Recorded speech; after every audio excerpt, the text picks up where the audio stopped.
Aarthi scans and labs blood test up to 50% off. கரெக்டான report, கம்மியான rate.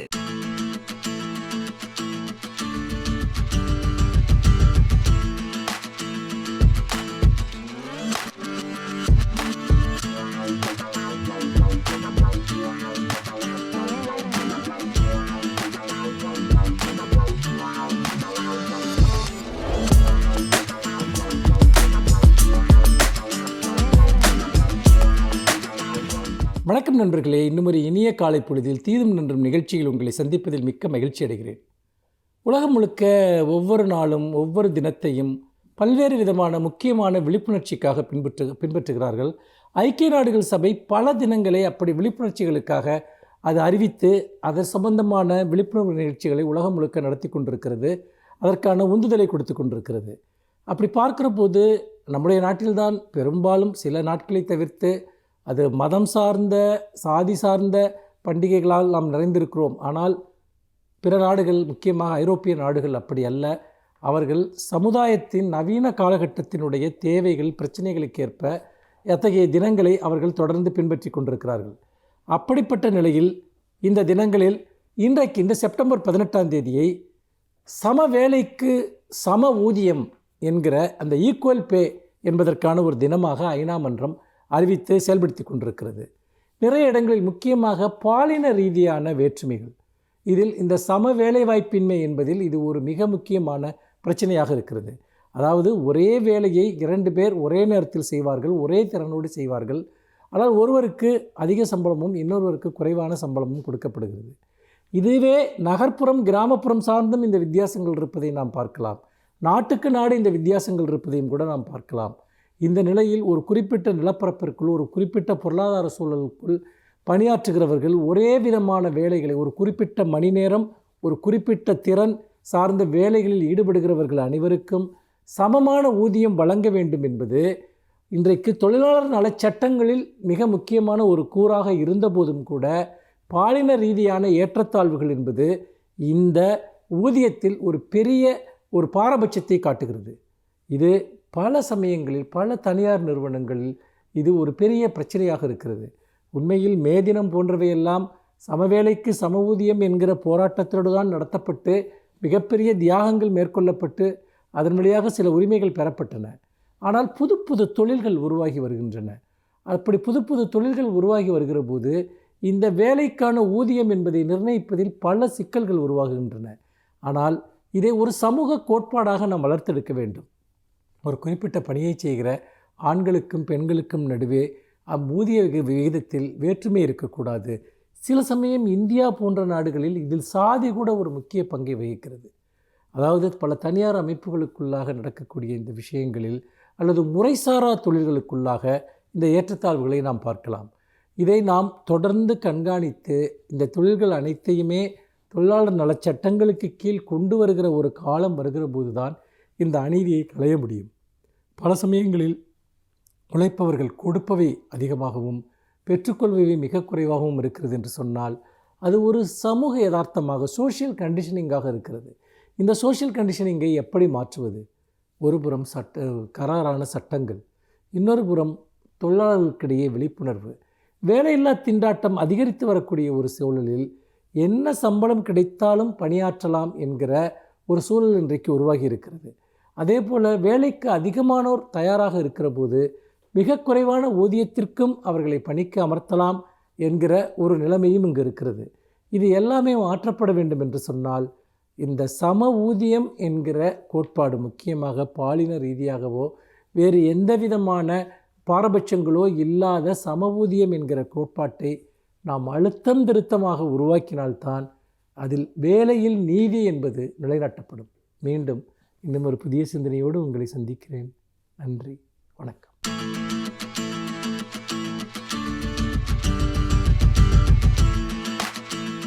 அனைவருக்கும் என் அன்பு வணக்கம். வழக்கறிஞர் தோழர் அருள்மொழி ஒரு மிகப்பெரிய செய்தியை எல்லா மக்களுக்கும் புரிகிற மாதிரி ஒரு கூட்டத்தில் மிக எளிமையாக எடுத்து சொன்னார். பெண்ணுக்கும் ஆணுக்குமான வேறுபாடு நாட்டில் இருந்து கொண்டே இருக்கிறது. அது உலகம் முழுவதும் இருக்கிற வேறுபாடு தான். உலகம் முழுவதும் ஆண்கள் பெண்களை தாழ்த்துகிறார்கள். ஆனாலும் நாட்டுக்கு நாடு அது வேறுபடுகிறது. இந்தியாவில், தமிழ்நாட்டில் அது மிக கூடுதலாகவே இருக்கிறது. இது சமத்துவத்துக்கு எதிரானது. பெண்ணும் ஆணும் சமமானவர்கள்தான். ஆனால் நடைமுறையில் அப்படி இல்லை. இதை விளக்குவதற்கு மக்களை பார்த்து, கூடியிருந்தவர்களை பார்த்து ஒரு கேள்வி கேட்டார். பெண்களே, உங்களுக்கு வீடு இருக்கிறதா என்று கேட்டார். ஏன் இப்படி கேட்கிறார் என்று தோன்றிற்று. ஏனென்றால் அந்த கேள்வியில் மிக ஆழமான உண்மை இருக்கிறது. பெண்கள் பலர் என்ன சொல்லுவார்கள் தெரியுமா? அந்த பெண் பிறந்து வளர்ந்த வீட்டை இது உன் வீடா என்று கேட்டால், இல்லை, இது நான் பிறந்த வீடு அல்லது அம்மா வீடு என்று சொல்லுவார்கள். சரி, நீ வாழ்ந்து கொண்டிருக்கிறாயே இந்த வீடு, இது மாமியார் வீடு அல்லது நான் புகுந்த வீடு. எண்ணி பாருங்கள், எந்த வீடும் அவர்களின் சொந்த வீடாக இல்லை. ஒன்று அம்மா வீடு, இன்னொன்று மாமியார் வீடு. எந்த ஒரு ஆணையாவது நீங்கள் கேள்விகள், இது யாருடைய வீடு என்று, இது என்னுடைய வீடு அல்லது எங்களுடைய வீடு என்று தான் சொல்லுவான். ஆண்களுக்கு வீடு இருக்கிறது, பெண்களுக்கு வீடு கூட இல்லை.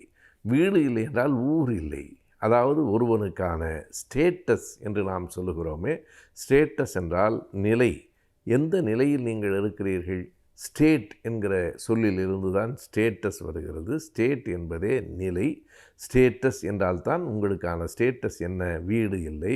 இவையெல்லாம் இந்த சொத்துகளுக்கு பெயர்தான் எஸ்டேட் என்பது. இவற்றையெல்லாம் அவர் கூட்டத்தில் விளக்கி சொன்னார். ஆங்கில சொற்கள் தான் புழக்கத்தில் இருக்கின்றன. ஆனாலும் இந்த சொற்களுக்கு அடிப்படையாக என்ன பொருள் என்று நமக்கு தெரியாது. அதனாலே தான் இந்த எஸ்டேட் என்பது சொத்து. அதனால் தான் ரியல் எஸ்டேட் என்று கூட இன்றைக்கு நாம் சொல்லுகிறோம். உண்மையான சொத்துக்களை வாங்குவதும் விற்பதுமாக அந்த தொழில் நடைபெறுகிறது. எனவே பெண்களுக்கு எஸ்டேட் இல்லை, எனவே ஸ்டேட்டஸ் இல்லை. அதாவது அவர்களுக்கு ஸ்டேட் என்பதே இல்லை, வீடு இல்லை, ஊர் இல்லை, நாடு இல்லை. இது நியாயந்தானா என்று அவர் கேட்டார். அந்த கேள்வி எத்தனை அழுத்தமானது, எத்தனை அறிவுபூர்வமானது, எத்தனை அளவுக்கு நாம் உணர்ந்து கொள்ள வேண்டியது என்பதை நாம் எண்ணி பார்க்கலாம். அந்த கூட்டத்திலே மாணவர்கள் நிறைய இருந்தார்கள்.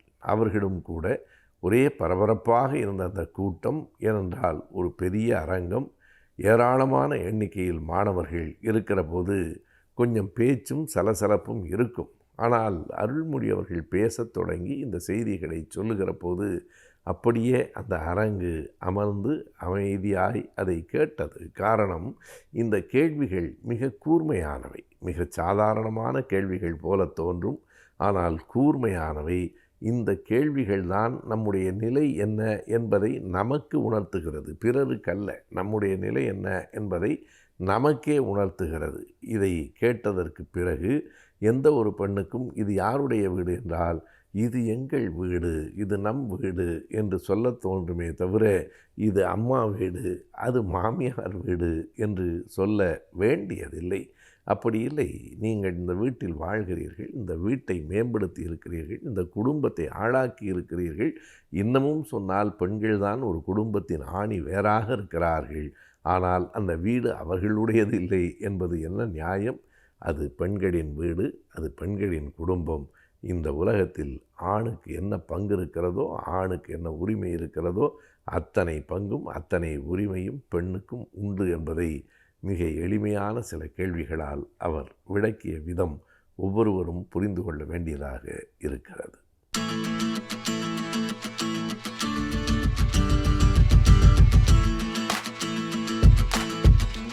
இனிய காலை வணக்கம் நேயர்களே. சயின்ஸ் அண்ட் டெக்னாலஜிங்கிற தொகுப்பில் கம்ப்யூட்டர் சயின்ஸ் அட்வான்ஸ்மெண்ட் அப்படிங்கிற பிரிவில் நம்ம இன்றைக்கி பார்க்க போகிற தலைப்பு cyber crime and cyber security, cyber குற்றங்களும் சைபர் பாதுகாப்புகளும். இப்போது டைப்ஸ் ஆஃப் க்ரைம்ஸ் என்னென்ன இருக்குது, இன்டர்நேஷ்னல் லெவலில் எப்படி அட்டாக் ஆகுது, இந்தியன் லெவலில் எப்படி அட்டாக் ஆகுது, இப்போ அதை எப்படி அவாய்ட் பண்ணலாம், என்னென்ன அவேர்னஸ் கோர்சஸ்லாம் பண்ணலாம், அதில் எல்லாமே இப்போ நம்ம இந்த பிரிவில் நாம் பார்க்க போகிறோம். இப்போது இன்டர்நெட் தான் எல்லாத்துக்குமே மூல காரணம். இன்டர்நெட்டில் நம்ம நிறைய பாசிட்டிவ் திங்ஸ் பண்ணலாம். But at the same time நெகட்டிவாகவும் நிறைய ஹேக்கர்ஸ் வந்து இன்டர்நெட் யூஸ் பண்ணி நெகட்டிவ் சைட் பண்ணுறாங்க. அது எந்த மாதிரி பண்ணுறாங்க அப்படின்னா, இப்போ நம்ம person against cyber crime, against person, cyber crimes against government, cyber crime against industry, இந்த மாதிரி நிறைய பிரிவுகள் இருக்குது. இப்போ இந்த டைப்ஸ் ஆஃப் கிரைம்ஸ் அப்படின்னு எடுத்துக்கிட்டோம்னா, ஹேக்கிங், ஹேக்கிங் வந்து இன்னொருத்தர் ப்ரோக்ராமை எடுத்து இன்னொருத்தரோட இன்ஃபர்மேஷன்ஸ் எல்லாமே எடுத்து நம்ம ஹேக் பண்ணி அதை வேறு இடத்துல லீக் பண்ணுறது. அதான் ஃபஸ்ட்டு ஹேக்கிங். செகண்ட் பார்த்திங்கன்னா இட்ஸ் அ கிராக்கர்ஸ் வந்து ஒரு இதில் போட்டு ஃபிசிக்கலாக ஒரு செகண்டரி ஸ்டோரேஜோ ஒரு ஸ்டோரேஜ் டிவைஸோ ஒரு ஹார்ட் டிஸ்கோ ஒரு யூஎஸ்பியோ டேமேஜ் பண்ணுறது கிராக்கர்ஸ். அதே மாதிரி ஸ்கிரிப்டிக்கல் ப்ரோக்ராமை வந்து நமக்கு ஒரு ஏதாவது ரேண்டம் நம்பர் ஜென்ரேஷன் பண்ணி அந்த ப்ரோக்ராம் ஒர்க் அவுட் பண்ணாமல் விடுறது. அன்எத்திக்கல் எம்ப்ளாயி, ஒரு கம்பெனிலேருந்து நமக்கு பிடிக்கல இன்னொரு கம்பெனிக்கு போகிறோம் அப்படின்னா இந்த கம்பெனியில் உள்ள இன்ஃபர்மேஷன்ஸ் எல்லாம் எடுத்து லீக் பண்ணுறது. சைபர் டெரரிஸ்ட், இது வந்து எக்ஸ்ட்ரீம் லெவல். நம்மளோட சைபர் டெரரிஸ்ட்னால் போய் கவர்மெண்ட்டுக்கே ஒரு அலர்ட் கொடுக்குறது, இது பண்ணலைன்னா நாங்கள் இந்த பயங்கரவாதம் பண்ணுவோம் அப்படின்னு ஒரு தீவிரவாத தாக்கல் பண்ணுறது. அது மாதிரி கார்ப்பரேட் ஸ்பை, அதாவது ப்ரைவசி அண்ட் கான்ஃபிடென்ஷியாலிட்டி, எல்லா கம்பெனியோட லீக் இன்ஃபர்மேஷன்ஸ் எடுத்து அனதர் கம்பெனிக்கு லீக் பண்ணுறது. ஸோ இதோட ட்ராக்கிங் பண்ணுறது. இதெல்லாம் டைப்ஸ் ஆஃப் க்ரைம். இது வந்து இன்டர்நேஷனல் லெவலில் எந்த அளவுக்கு அட்டாக் ஆகிருக்கு அப்படின்னு பார்த்தா, இப்போ லாஸ் ஏஞ்சல்ஸ்லாம் ஒரு டிராஃபிக் சிஸ்டத்தையே கொலாப்ஸ் பண்ணார் ஒருத்தர். அது 10 லேன் 8 லேன் இருந்தால் கூட ஒரு லேன்லேருந்து அடுத்த லேன் டைவர்ட் பண்ண மாட்டாங்க. பட் என்டையர் சிஸ்டம் கொலாப்ஸ் பண்ணி 4 நாள் ஆச்சு அதோட ரெக்கவர் பண்ணுறதுக்கு அவங்களுக்கு. இதே ஆஸ்திரேலியன் அட்டாக் வந்து 250 டன்னோ ஒரு வேஸ்டேஜை வந்து ஒரு ரிவரில் கலக்க வச்சாங்க. அது என்ன ரீசன் கேட்டால் வெரி சில்லி ரீசன். அவரோட அப்பாயின்மெண்ட், அதாவது எங்கெங்கே கம்பெனிக்கு போகிறாரோ அதெல்லாம் வந்து எங்கேயுமே ரிஜெக்ட் ஆகிருக்காரு. அதனால் ஒரு வெக்ஸ் ஆகி இப்படி பண்ணார். இது North Korea Sony entertainment complete சேனலை ஹைஜாக் பண்ணிவிட்டு அன்ரிலீஸ்டு மூவிலாம் வந்து அதில் போட்டாங்க. சைனீஸ் அட்டாக் வந்து பார்த்திங்கன்னா அந்த யூஎஸில் உள்ள அது கம்ப்ளீட்டாக அது இதெல்லாம் இருக்குது, டேட்டா பேஸ் இருக்குது, அதோட வெதர் ஃபோர்காஸ்டிங் இருக்குது, எல்லாமே கண்ட்ரோல் எடுத்துகிட்டு அதை மாற்றினாங்க. இப்போ இது காரில் வந்து யூஎஸ் இன்னொன்று பார்த்திங்கன்னா கார் இருக்குது, காரில் வந்து சிப் யூஸ் பண்ணுறாங்க. சிப் வந்து பாசிட்டிவ் தான்.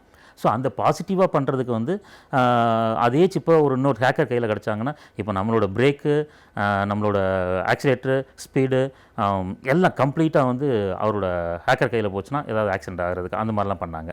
போர்லாண்டில் வந்து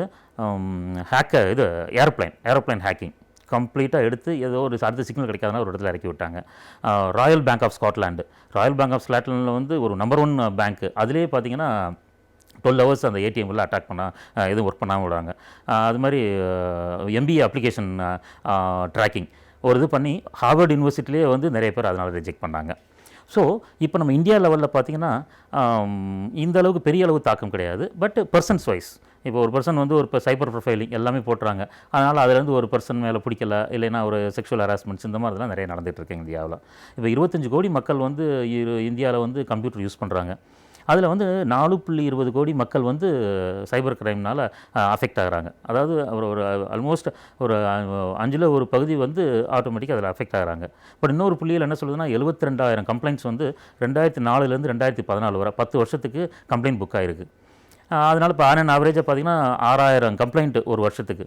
பட் இன்னொரு சர்வே என்ன சொல்லுதுன்னா 14,000 கம்ப்ளைண்ட் வந்து ஒரு மாதத்துலேயே நடக்குது. ஸோ 14,000 கம்ப்ளைண்ட் ஒரு மாதத்தில் நடக்கும்போது 1,80,000 கம்ப்ளைண்ட் இருக்குது. அந்த நேரத்தில் 6,000 கம்ப்ளைண்ட் தான் நம்ம புக் பண்ணுறோம். ஸோ இதுக்கு என்னென்னா அவேர்னஸ் தேவை. ஸோ அந்த அவேர்னஸ் இருந்துச்சுன்னா இந்த மாதிரி கம்ப்ளைண்ட்லாம் ஈஸியாக புக் பண்ணிடுவோம். ஸோ நம்ம எஜுகேஷன் சிஸ்டமே முதல்ல கொஞ்சம் நிறைய மாற்றணும். இப்போ ஒரு சின்ன ஒரு கோர்சஸ் இருக்குன்னா ஒரு 100 நாள் ஒரு கோர்ஸ் பண்ணி அந்த ஹேக்கிங் கோர்ஸ் நடத்துவோம். பட் இது யூஎஸ்லேயோ யூகேலேயோ பார்த்தீங்கன்னா 2 years நடத்துவாங்க. ஸோ என்ன கொஸ்டின் என்ன ஆன்சர் அது மட்டும் தான் இங்கே பண்ணுறோம், ப்ராக்டிக்கலாக யூஸ் பண்ண மாட்டோம். அதனால் மாற்றணும். சர்டிஃபைட் எத்திக்கல் ஹேக்கிங் அந்த மாதிரி கோர்சஸ்லாம் இருக்குது. இப்போ ஹேக்கர்ஸ் வந்து பார்த்திங்கன்னா நம்மளோட விட அவங்க நிறைய நாலேஜபிளாக இருப்பாங்க. இப்போ நம்ம ஒரு ப்ரோக்ராம் எழுதுகிறோம், அதை வந்து நம்மளோட அந்த ஐடியாவை ஹேக் பண்ணி அது எப்படி ஒர்க் பண்ணாமல் இருக்கிறது அப்படிங்கிறத திங்க் பண்ணும்போது நம்ம இந்த மாதிரி கோர்சஸ்லாம் நிறைய பண்ணால் தான் அதோட லூப் ஹோல்ஸ்லாம் நமக்கு தெரியும். இப்போ பெங்களூரில் பார்த்திங்கன்னா cyber crime first cyber crime police station இருக்குது. இப்போ மகளிர் காவல் நிலையம் இருக்கிற மாதிரி சைபர் க்ரைம் போலீஸ் ஸ்டேஷன்ஸ் இருக்குது. அதுக்கப்புறம் ஒரு 4-5 இடத்துல தான் சைபர் க்ரைம் போலீஸ் ஸ்டேஷன்ஸ் தனியாக இருக்குது. ஸோ இந்த மாதிரிலாம் அதிகமாக கொண்டு வரணும். இப்போது விமன் வந்து நமக்கு நிறைய ஹராஸ்மெண்ட்ஸு, செக்ஷுவல் ஹராஸ்மெண்ட்ஸு அந்த மாதிரி நிறைய குற்றங்கள் வந்து சைபர் குற்றங்கள் வந்து விமனுக்கு பெண்களுக்கு எதிர்மாக தான் நிறைய நடந்துகிட்ருக்கு. இப்போ அந்த இது வந்து சமூகத்தை நம்ம குற்றம் சொன்னாலுமே நம்ம பெண்களும் அதுக்கு, இப்போ நம்ம மக்களும் அதுக்கு ஒரு காரணம் தான். இப்போ பார்த்திங்கன்னா இப்போ ஃபேஸ்புக் ப்ரொஃபைல் இருக்குது, அதில் ஒரு டேட் ஆஃப் பர்த்து, நம்ம நேமு, நம்மளோட பேரண்ட்ஸ் நேமு, நம்மளோட பிரதர்ஸ் நேமு, சிஸ்டர்ஸ் நேமு, நம்ம எங்கே படித்தோம், யூஜி எங்கே பண்ணோம், பிஜி எங்கே பண்ணோம், எங்கே ஃபஸ்ட்டு எம்ப்ளாய்மெண்ட் பண்ணோம், நேற்று எங்கே போனோம், இன்றைக்கி எங்கே போனோம், நாளைக்கு எங்கே, இது எல்லா டீட்டெயில்ஸ் இருக்கும்போது ஒரு ஹேக்கர்ஸ் வரும்போது அவங்களுக்கு பெரிய ரிசர்ச்லாம் பண்ண வேண்டிய அவசியமே இல்லை. ஆட்டோமேட்டிக்காகவே அவங்க ஈஸியாக அதில் வந்து ஒரு போனாங்களே நம்ம டீட்டெயில்ஸ் ஃபுல்லாக இது பண்ணி ஹேக் பண்ணுறதுக்கு சான்சஸ் இருக்குது. ஸோ இப்போ வந்து உமன்ஸ் வந்து கம்ப்ளைண்ட் கொடுக்கணும். இப்போ நிறைய கம்ப்ளைண்ட்ஸ் இப்போ முதல்ல சொன்ன மாதிரி 6000 கம்ப்ளைண்ட் தான் அங்கே வந்திருக்கு, ஆனால் 1,80,000 கம்ப்ளைண்ட் இருக்குது 1 இயருக்கு. அப்படிங்கும்போது நீங்கள் ஆட்டோமேட்டிக்காக வந்து கம்ப்ளைண்ட் நிறைய கொடுக்கணும். கம்ப்ளைண்ட் கொடுக்குறதுக்கு வந்து ஃபஸ்ட்டு போகாமல் இருக்கலாம். இப்போ கேர்ள்ஸ்னால ஃபஸ்ட்டு போகாமல் இருக்கலாம். பேரண்ட்ஸ் போய் ஃபஸ்ட்டு அதை ஃபோட்டோ எடுத்து பண்ணலாம். அந்த ஃபோட்டோ எடுத்து பண்ணும்போது கொடுத்துட்டு திரும்ப எப்போ தேவைப்படுதோ அப்போ போய் நீங்கள் அது பார்க்கலாம். ஸோ இப்போ நம்ம எப்படி எப்படிலாம் அவாய்ட் பண்ணலாம் சைபர் செக்யூரிட்டி யூஸ் பண்ணி அப்படின்னு பார்க்கும்போது, இப்போ பார்த்தீங்கன்னா இப்போ யூஎஸ்பி இருக்குது, நம்ம சிடி இருக்குது, நிறைய இப்போ யூஎஸ்பிலாம் பார்த்தீங்கன்னா ஒரு 64 கிலோபைட் 120 கிலோபைட் சின்ன அதெல்லாம் எடுத்து எல்லா இன்ஃபர்மேஷன் எடுத்து நம்ம லாக்கர்லேயே போட்டு வைக்கலாம் அந்த யூஎஸ்பியை. அது மாதிரி நமக்கு வந்து கிரெடிட் கார்டு வந்து நமக்கு ஒரு சிவிவி நம்பர்னு கேட்பாங்க, அதெல்லாம் நம்ம அவாய்ட் பண்ணிடணும். அன்னெசரி இப்போ ஒரு 4 பேர் இருக்கோம், 5,000 நம்பர் நம்ம ஹாய் சொல்ல மாட்டோம். பட் நம்ம ஃபேஸ்புக்கில் பார்த்தீங்கன்னா எல்லாருமே அந்த மியூச்சுவல் ஃபண்ட்ஸில் வந்து எல்லாருக்குமே நம்ம இன்ட்ரோடியூஸ் ஆகிட்டு இருக்கோம், அதெல்லாம் நம்ம அவாய்ட் பண்ணலாம். இப்போ அதே மாதிரி பாஸ்வேர்டு ரொம்ப இம்பார்ட்டன்ட். இது பாஸ்வேர்டு தான். பாஸ்வேர்ட் செக்கிங் வந்து நம்ம இப்போ ஜெயபால் ராஜா என்னோட பேர், இப்போ ஒவ்வொன்றுக்கு இப்போ ஜேங்கிற இடத்துல நம்ம ஒரு எக்ஸ்க்ளமேட்டரி மார்க்கு, இப்போ ஈங்கிற இடத்துல எக்ஸ்பிளமெண்ட் மார்க்கு, அது மாதிரி ஒய்ங்கிறது கொஷின் மார்க், இதை கொஷின் மார்க் கொடுக்கலாம். அது மாதிரி RA அப்படியே வைக்கலாம். ஸோ ஒரு டாலர் போடலாம். ஸோ இதெல்லாம் காம்பினேஷன்ஸ் பண்ணி பார்த்தா உங்களுக்கு பாஸ்வேர்ட் செக்கிங்கிறது யாருமே ஈஸியாக டேஸ்ட் அவுட் பண்ண முடியாது. அது மாதிரி நம்ம ஃப்ரெண்ட்ஸ்னு சொல்லிட்டு இன்றைக்கி பாஸ்வேர்ட் சொல்லியிருப்போம். பட் நாலு பேர் அதே ஃப்ரெண்டு வந்து நமக்கு இதாகலாம். அப்போ நம்ம பாஸ்வேர்டு மாற்றலாம். பட் என்னென்னா அவன் எனிமி ஆனால் கூட வந்து நமக்கு வந்து பாஸ்வேர்டு வந்து எப்படி நம்ம வைப்போம் அப்படிங்கிற ஐடியா வந்து அவங்களுக்கு இருக்குது. ஸோ இந்த மாதிரி நமக்கு எல்லாமே பாஸ்வேர்டு செக்கிங்கில் இருந்து கிரெடிட் கார்டில் இருந்து நம்மளோட செக்யூரபிள் லைஃப் நமக்கு நல்லா போகிறதுக்கு நம்ம பாசிட்டிவாக இன்டர்நெட்டை ஒர்க் பண்ணோம்னா நிறைய பாசிட்டிவ் லைஃப்பில் நமக்கு அச்சீவ் பண்ணலாம். இதுதான் வந்து நம்ம சைபர் செக்யூரிட்டி அண்ட் சைபர் கிரைமோட சாராம்சம். அடுத்த வாரம் இதே மாதிரி ஒரு கம்ப்யூட்டர் சயின்ஸ் டாப்பிக்கில் நம்ம அடுத்த வாரம் பார்க்கலாம். Aarthi scans and labs blood test up to 50% off. கரெக்டான ரிப்போர்ட்டு, கம்மியான ரேட்டு.